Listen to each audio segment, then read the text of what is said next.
সুলি বা সৈয়দ একটি চর্মরোগ। এটি শরীরের বিভিন্ন অঙ্গে হয়ে থাকে। সবচেয়ে বেশি যে অঙ্গের মধ্যে হয়ে থাকে সেটা হচ্ছে ঘাড় এবং ফেস। মুখ এবং ঘাড়ের মধ্যে সবচেয়ে বেশি এটি হয়ে থাকে। তাছাড়া হাত, বডি বা শরীরের বিভিন্ন অঙ্গ প্রত্যঙ্গে এটি হতে পারে। কিছু কিছু রোগীর ক্ষেত্রে দেখা যায় এই সকল সুলি বা সৈয়দের মধ্যে চুলকানো হয়, আবার কিছু কিছু ক্ষেত্রে ওই সুলি বা সৈয়দে চুলকানো হয় না।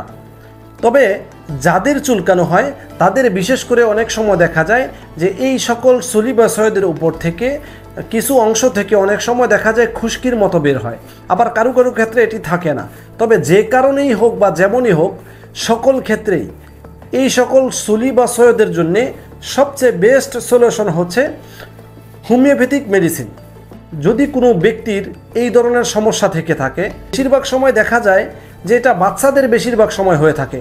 সেই ক্ষেত্রে আপনার যদি কোনো রোগী এই ধরনের সমস্যার সম্মুখীন হয়ে থাকে, তবে আপনার জন্য সবচেয়ে কার্যকরী ট্রিটমেন্ট হবে হোমিওপ্যাথিক চিকিৎসা। এজন্য আপনি একজন ভালো ডাক্তারের শরণাপন্ন হয়ে আপনি যদি কিছু ঔষধ সেই রোগীকে সেবন করাতে পারেন, তাহলে অবশ্যই অবশ্যই সেই সুলি এবং সৈয়দ অতি দ্রুত ইনশাল্লাহ সেটি ভালো হয়ে যাবে। অবশ্যই আপনি একজন রেজিস্টার হোমিওপ্যাথিক ডাক্তারের শরণাপন্ন হয়ে লক্ষণ অনুসারে যেই ওষুধগুলো আপনি সেবন করাতে পারেন সেটির মধ্যে হচ্ছে acid night, arsenic album, রাস্টক্স, ক্যালিমিউর, sulphur, নেট্টামিউর, সুরালিয়াকুরি, ওয়াইল বুসি, এই সকল ওষুধগুলো আপনি সেবন করাতে পারেন।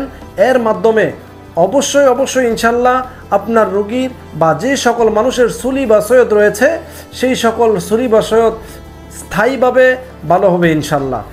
সম্মানিত দর্শক, অবশ্যই অবশ্যই আমাদের সাথেই থাকবেন, এবং যদি আপনাদের ফ্যামিলি অথবা পরিবারের মধ্যে কারো এই ধরনের সমস্যা থাকে তাহলে আপনারা আমাদের সাথেও যোগাযোগ করতে পারেন। উপরে দেওয়া নাম্বারে যোগাযোগ করে আপনার সিরিয়াল আপনি রাখতে পারেন।